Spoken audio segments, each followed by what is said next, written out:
මෙන්න වගේ විතරක් ඉන්නවා. අපි වසර කීපයක් වගේ ලැබුණා මේ සැලෙදිම. ඉතින් දෙවෙනි වසරේ ප්‍රශංසාවේවා අපේ නිසා ඒ වගේම විශේෂයෙන් ස්තුතිවන්ත වෙනවා දෙවියන් වහන්සේට මේ අවස්ථාව ලබා දීම නිසා. ඒ වගේම මාසසෝ සුසානෝම දෙවියන් ස්තුතිවන්ත වෙනවා. අපේ සභාව වෙනුවෙන් අපේ මේ අවස්ථාව ලබා දුන්න නිසා. විශේෂයෙන්ම පුංචි දරුවන්ගේ විශේෂ උත්සවයක් මේක. ඉතින් පුංචි දරුවන් වෙනුවෙන් සංවිධානය කරපු එකක්. ඉතින් විශේෂයෙන්ම මම ඔබට කියන්න කැමතියි පුතේ ඔයගලගේ කාලය මම හොරකම් කරන්නේ නැහැ. ඉතාමත් කෙටි කාලෙක විනාඩි 15කින් මම දෙවියන් වහන්සේගේ වචනය ඔබ දුරට ගේනවා. හැබැයි විශේෂයෙන් මතක තියාගන්න ඕනේ ඕනෑම දෙවියන් වහන්සේගේ නාමය දරන ඕනෑම වැඩසටහනක ප්‍රධානම අංගය වෙන්න ඕනේ දේව වචනය. ඒක නැත්නම් ඒක අන්ධකාරයේ රැස්වීමක් වෙන්න යනවා. එහෙම නැත්නම් ඒක අන්ධකාරයේ වැඩසටහනක් වෙන්න යනවා. දෙවියන් වහන්සේගේ වචනේ එනවා කියන්නේ එතනට ආලෝකය ගලාගෙන එන්න යනවා. රයිට්. අපි පොඩි දරුවෝ විතරක් උත්තර දෙන්න පොඩි ප්‍රශ්නයක් අහන්න. අත්තන කියන්නේ මොකක්ද? පුංචි දරුවෙක් අත උස්සලා උත්තරයක් දෙන්න මට. බලමු අපි ඉවෙන්ජලිකල් ගුඩ් නිවුස් දේවස්ථානයේ දරුවන්ගේ දැනුම පොඩ්ඩක් පරීක්ෂා කරන්න යන්නේ. ටිකක් කියන්නකෝ බලන්න. කවුරු හරි කෙනෙක් නත්තල කියන්නේ මොකක්ද? බය වෙන්නේ කොහොමද? ඔයාලා අංගල කියලා කියන්න ඕගොල්ලෝ. මොකද දෙවියන් වහන්සේ බුදුන් දවස. ආමේන්. තමයි දරුවා ඉදිරියට කියන්නේ ආමේන්. ඉතින් යේසුස් වහන්සේ කියන්නේ දෙවියන් වහන්සේ. very good. ආමේන්. යේසුස් වහන්සේ කියන්නේ දෙවියන් වහන්සේ. ඒක ජාතක පුත්‍රයාණන්. අපි මේ වාක්‍ය සම්පූර්ණ කරගමු. යේසුස් වහන්සේ නැත්නම් දෙවියන් වහන්සේගේ ඒක ජාතක පුත්‍රයාණන්ගේ නැත්නම් අපේ ගැලවුම් කරුවාණන්ගේ උපත සිහි කිරීම සඳහා යොදා ගන්නා වූ එක දවසක් තමයි නත්තල කියලා අපි සමරන්නේ. යේසුස් වහන්සේ පුදුනේ කවද්ද? කවද? නෑ පුතේ. අන්න ඒක අපි වෙනස් කරගන්න ඕනේ. යේසුස් වහන්සේ පුදුනේ දෙසැම්බර් 25 නෙවෙයි. දෙසැම්බර් 25 අපි යොදාගන්නේ යේසුස් වහන්සේගේ උපත සිහි කරන්න විතරයි. යේසුස් වහන්සේගේ දෙක දවස් දෙසැම්බර් 25 නෙවෙයි. යේසුස් වහන්සේ ඉපදුනේ වෙන දවසක. නමුත් අපි සමරනවා දෙසැම්බර් 25 කතෝලික සහ ක්‍රිස්තියානි සභාවන් ලෝකේ පුරා සමරන්නේ දෙසැම්බර් 25 වෙනිදා. රයිට්. දෙවියන් වහන්සේගේ ප්‍රශංසාවේ අපි උන්වහන්සේගේ වචනේ කියමු. යෝහන් අපි දන්නවා සුභාරංචි පොත් කීයක් තියෙනවද බයිබලේ? 4ක් තියෙනවා. මේ පොත් 4ෙන් පොත් 2ක විතරයි කතා කරන්නේ යේසුස් වහන්සේගේ උපත සම්බන්ධයෙන්. සාමාන්‍ය පොත් 4කම කතා කරන්නේ බෑ. සුභාරංචිය නම් යේසුස් වහන්සේ. එතකොට යේසුස් වහන්සේගේ උපත පොත් 4ෙම කතා කරන්න ඕනේ. සුභාරංචි පොත් 4ම. නමුත් කතා කරන්නේ 2ක විතරයි. නේද? මතෙව් තුමාගේ සහ ලූක් තුමාගේ පොත් දෙකේ විතරයි උන්වහන්සේගේ උපත් ගැන කතා කරන්නේ. එතකොට මාක් තුමාගේ සහ යෝහන් තුමාගේ පොත්වල කතා කරන්නේ නැහැ.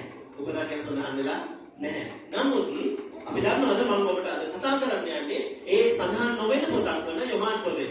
යෝහන් පොතේ පළවෙනි පරිච්ඡේදයේ 4වෙනි පදේ කවුරු හරි පුතේකට පුළුවන් ද කියවන්න? 4 5 පද දෙක.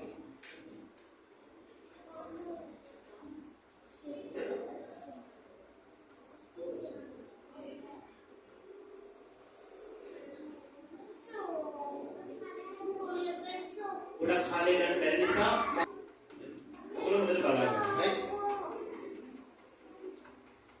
යෝහන් එකේ 4 සහ 5. 4වෙනි පදය උන්වහන්සේ තුළ ජීවනය තිබුණේය. ඒ ජීවනය මිනිස්යාගේ ආලෝකය වූයේය. ආලෝකය අන්ධකාරයේ බබලයි. අන්ධකාරයේද එය ග්‍රහණය නොකළේය. දැන් දන්නවද යේසුස් වහන්සේ කියන්නේ කවුද? යේසුස් වහන්සේ කියන්නේ ආලෝකය. දැන් ආලෝකය මේ පොළොවට ආවා. කවද්ද ආවේ? අර මොදා කිව්වා දෙසැම්බර් 25 කියලා. යේසුස් වහන්සේගේ උපත සිදු වෙච්ච දවසේ ආලෝකය පොළොවට ආවා. දැන් උදාහරණයක් විදිහට මම යම්කිසි කාරණාවක් ගන්නවා මේ ආලෝකය ගැන චුට්ටක් ඔබට පැහැදිලි කරන්න. හරිද? ආලෝකය මොකද්ද? ආලෝකය කියන්නේ පේන්නේ නැති දෙයක්. අන්ධකාරය. දැන් එක්තරා මිනිහෙක් බැල්කනියක ඉඳලා රෑ අරුවලේ 7ට 8ට විතර කරුවල වෙලාවේ දැන් යමක් දිහා බලාගෙන ඉන්නවා. බලාගෙන ඉන්නකොට මෙයාට පේනවා විශාල අතක් මෙහෙම වැටෙනවා. විශාල දැවැන්ත අතක් මෙහෙම වැටෙනවා. දැන් මෙයා මේකට බය වෙච්ච පාර මෙයා හිටපු බැල්කනියෙන් පල්ලෙහාට වැටිලා මැරෙනවා. මැරුණට පස්සේ මොකද්ද වෙන්නේ?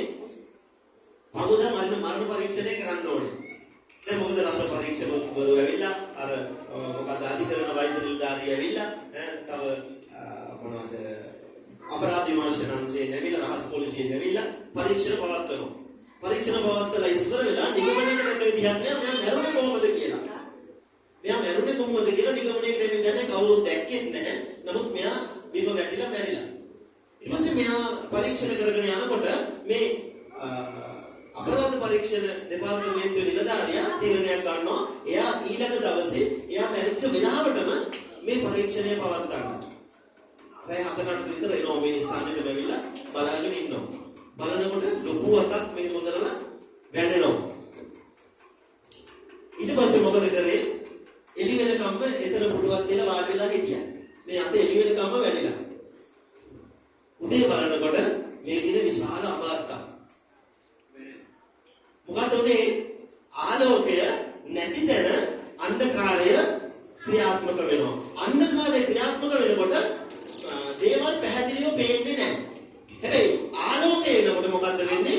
ආලෝකය එනකොට අර අන්ධකාරයේ තිබ්බ දේවල් පැහැදිලිව පේන්න ගන්නවා. දැන් යේසුස් වහන්සේ ආවේ මේ අන්ධකාරයේ සිටින මිනිස්සුන්ට ආලෝකය ගෙනත් දෙන්න. එතකොට මිනිස්සුන්ට පැහැදිලිව පේන්නේ නැති නිසා මේ නත්තලේදී අපි බලන්න ඕනේ මේ නත්තලේදී පැහැදිලිව පේන්නේ ජීවිතවලට අපි ගමන් කරන්න. ඉතින්ලා ඒගොල්ලන්ගේ හදවතේ ජේසුස් වහන්සේට ඉපදෙන්න නැත්නම් අන්ධකාරයේ ජීවිතවලට ආලෝකය ගෙනත් දෙන්න ඔබ මදහත්කාරයෙක් වෙන්න ඕනේ.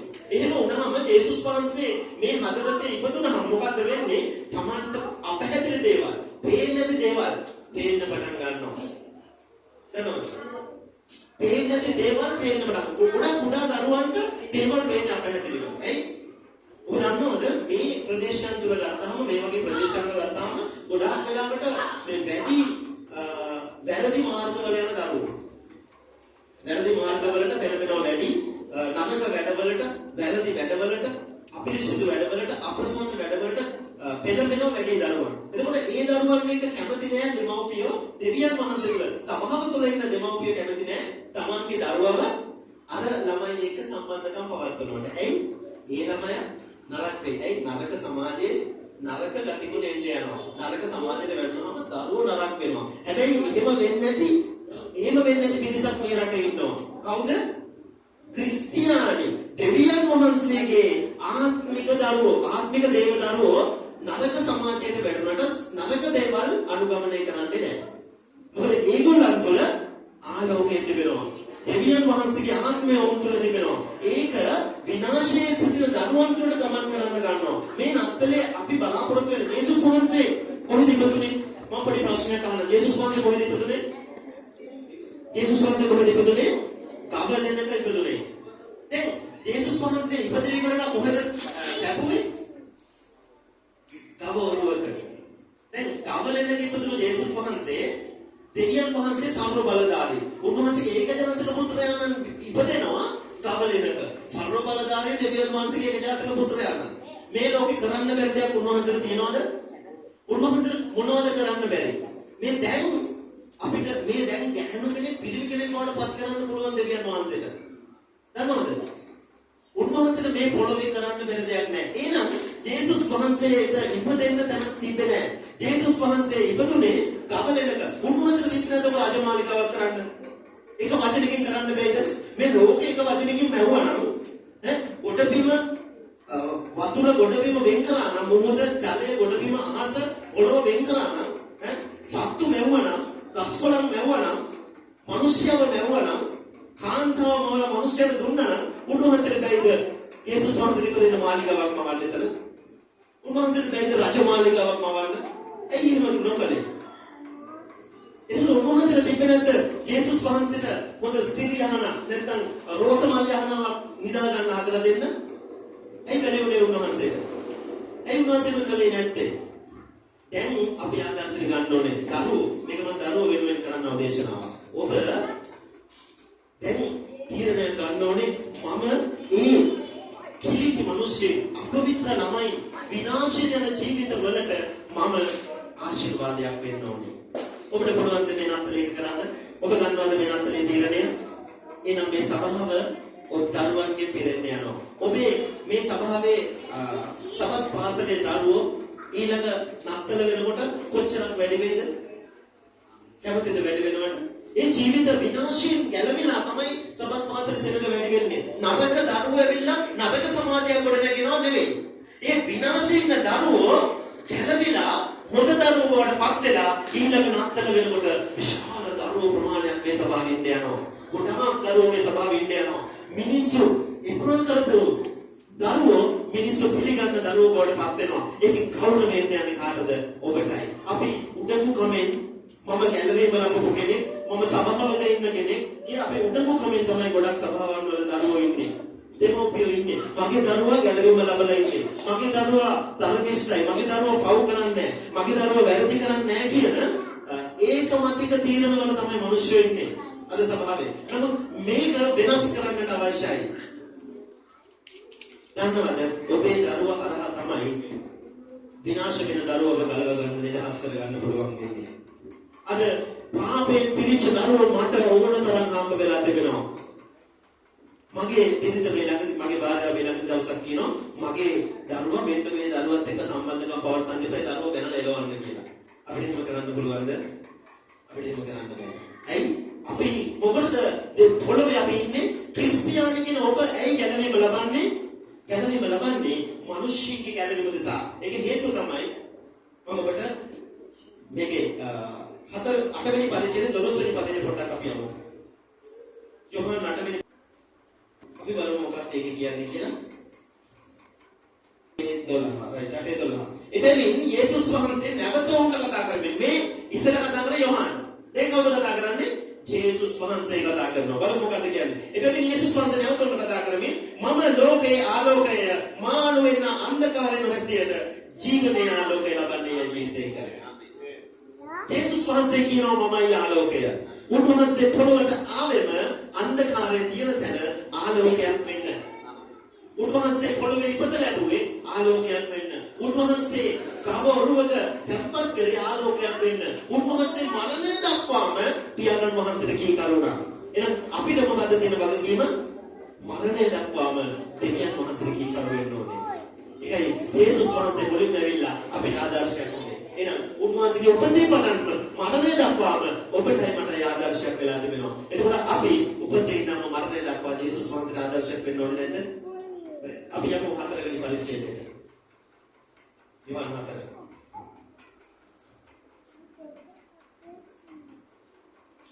යෝහන් 4 වෙනි පරිච්ඡේදයේ 34 වෙනි පදය 34 වෙනි පදය. පිට කියනවා යේසුස් වහන්සේද දැන් යේසුස් වහන්සේ කියනවා මාගේ කැම නම් මායෝ තනන් වහන්සේගේ කැමැත්ත කොට උන්වහන්සේගේ වැඩ ඉෂ්ට කිරීමය. දැන් ආලෝකය එන්නේ කොහොමද? දෙවියන් වහන්සේගේ කැමැත්ත කරාම. යේසුස් වහන්සේ මොකටද පොළොවේ ඉපදුනේ? පියාණන් වහන්සේගේ කැමැත්ත කරන්න. මම ඒක තවුරු කරන්න යනවා 6 වෙනි පරිච්ඡේදයේ 38 වෙනි පදේ.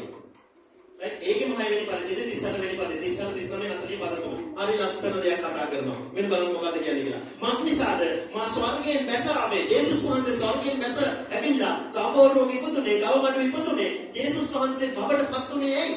මෙන්න මාංශයක් අරගෙන. මක්නිසාද මා ස්වර්ගයෙන් බැස ආවේ. මාගේ කැමැත්ත නොව මායෝ තනන් වහන්සේගේ කැමැත්ත කරන මිනිසය. දැන් ඔබ කාගේ කැමැත්තද කරන්නේ? අපි නිරාහාර යාඥා කරනවා මගේ කැමැත්ත ඉෂ්ට කරගන්න. නේ අපි යාඥා මෙහෙමල් තියෙනවා මගේ කැමැත්ත ඉෂ්ට කරගන්න. අපි දෙවියන් වහන්සේගේ පාමුල කියලා දන්න නමලා අඬලා කඳුළු හරලා ඉල්ලන්නේ මොකද්ද? මගේ කැමැත්ත. දෙවියන් වහන්සේගේ කැමැත්තද? නැහැ. මගේ කැමැත්ත. අනේ ස්වාමීනි මගේ කැමැත්ත කරන්න. කවුද කැමති දෙවියන් වහන්සේගේ කැමැත්තට එකඟ වෙන්න? කවුද යාඥා කරන්නේ දෙවියන් වහන්සේගේ කැමැත්ත කරන්න කියලා? මේ මගේ ජීවිතේ.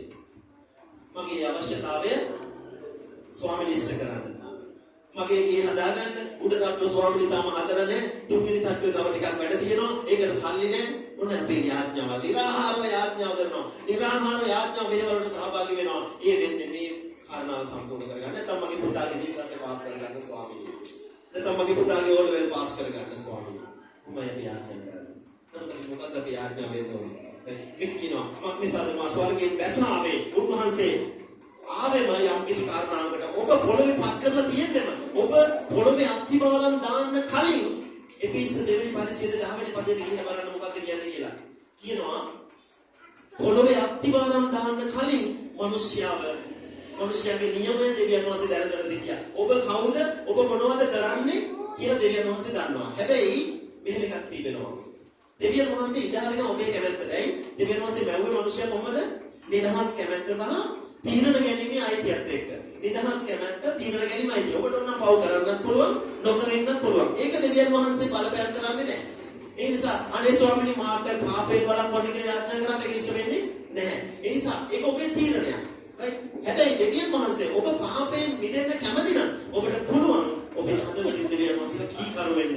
උන්වහන්සේගේ ආලෝකය ඔබ තුළට ලබා ගන්න. උන්වහන්සේගේ මේ පොළොව පහළ වීම, මනුෂ්‍යත්වයේ අරගෙන ජීවත් වීමේ ඒ ජීවිතය උන්වහන්සේ තුළට උන්වහන්සේගේ ආත්මය ඔබ තුළට ලබා ගන්න. ඒකම කැළවීම, ඒ කියන්නේ උන්වහන්සේ තුළ පාපයෙන්, ශාපයෙන්, රෝගයෙන් දෙන්නක නිසා ප්‍රධානම දේ ආත්මික මරණයෙන් ගැලවීම. උන්වහන්සේ ගැලවීම දෙන්න තමයි මේ පොළොවට ආවේ මිනිස්යාට. මොකෙන්ද ගැලවෙන්න ඕනේ? පාපයෙන්, ශාපයෙන්, රෝගයෙන් දෙන්නක නිසා ආත්මික මරණයෙන්. ඊට පස්සේ මේකේ 39:40 වල පදවල කියනවා මායෝ දැනන් වහන්සේගේ කැමැත්ත නම් උන්වහන්සේ මට දුන් සියල්ලේ කිසිවක් නැති වෙන්න නෑර මා විසින් අන්තිම දවසේදී එය නැගිටුවීමය. මක්නිසාද මාගේ පියාණන් වහන්සේගේ කැමැත්ත නම් පුත්‍රයාණන් බලා ඔහු කෙරෙහි අදහන්නා වූ හැමදෙනම සදාකාල ජීවනය ලැබීමය. මමද අන්තිම දවසේදී ඔවුන් නැගිටවන්නේ. ජේසුස් වහන්සේ කියනවා මගේ වැඩේ තමයි මේක. මොකද්ද? මක්නිසාද මාගේ පියාණන් වහන්සේගේ කැමැත්ත නම් පුත්‍රයාණන් බලා ඔහු කෙරෙහි අදහන්නා වූ හැමදෙනම. පුත්‍රයාණන් වහන්සේ පොළොවට එව්වේ ඔහු කෙරෙහි බලන පිණිස. ඔහු කෙරෙහි බලන පිණිස. ඔහු කෙරෙහි ඔබ බලනවද? ඔහු කෙරෙහි බලා මොකද කරන්න කියන්නේ? අදහ ගන්න. ඔහු කෙරෙහි බලා අදහ ගන්න. ඔබ අදහගෙන දින්නේ අදහගෙන ඉන්නවා. හැබැයි ඔබ අදහ ගන්න අවශ්‍යයි. අදහගෙන නැති මිනිස්සු බහුතරයක් පොළොවේ ඉන්නවා. මේකේ වගකීම තිබෙන්නේ ඉවැන්ජලිකල් නමම තිබෙනවා. සුභාරංචි සභාව. සුභාරංචි සේවය තමයි පළවෙනි සේවය වෙන්න අවශ්‍ය කරන්නේ. එහෙනම් සුභාරංචි සේවය ඔබේ පවුල ගැලවිලා නම් ඔබ උඩඟු වෙන්න එපා. ඔබ සතුටු වෙන්න එපා. ඔබ ප්‍රීති වෙන්න එපා. අපි ගැලවිලා අපි ස්වර්ගෙට යනවා කියලා. තව ඔබ වටා බහුතරයක් සෙනග ඉන්නවා. ගැලවෙන්න, නිදහස් වෙන්න. ඒ ජීවිතවල මොකද වෙන්නේ යන්නේ?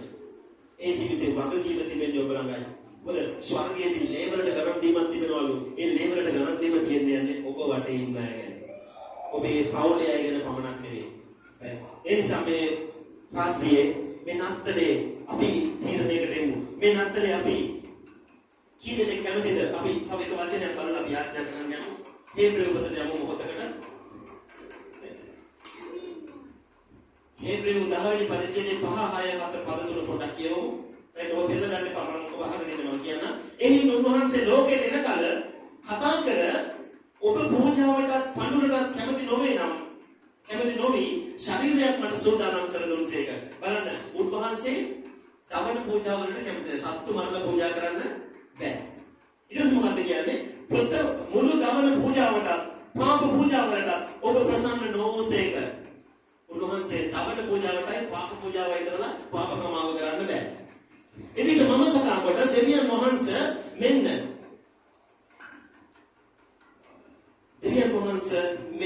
ඔබගේ කැමැත්ත කරන්න ඇවිත් සිටිමි කීසේක. දැන් කී දෙනෙක් කැමතිද ඔබ වහන්සේගේ කැමැත්ත කරන්න මම ඇවිත් ඉන්නවා කියලා කියන්නේ? කැමති කට්ටිය දෙක ඉන්න බලන්න. දෙවියන් වහන්සේගේ කැමැත්ත කරන්න කැමති කට්ටිය. right? දෙවියන් වහන්සේගේ කැමැත්ත කරන්න අකමැති නම් ඔබ වාඩි වෙලා ඉන්නවා. දෙවියන් වහන්සේගේ කැමැත්ත කරනවා කියන්නේ ආලෝකයෙන් යනවා. මේ වගේ දවසක යේසුස් වහන්සේ පොළොවේ ඉපදුනේ ඒ උන්වහන්සේගේ කැමැත්ත ආලෝකය මේ පොළොව මත ජනිත කරන්න. පොළොවේ අත්සක් මුල්ලක් නැර මේ ආලෝකය පැතිරලා තිබෙනවා. පොළොවේ අත්සක් මුල්ලක් නැර ඒ ආලෝකය වගුරුමින් තිබෙනවා. ඒ නිසා අපි නත්තලේ කනවා, බොනවා, ප්‍රීති වෙනවා, නටනවා.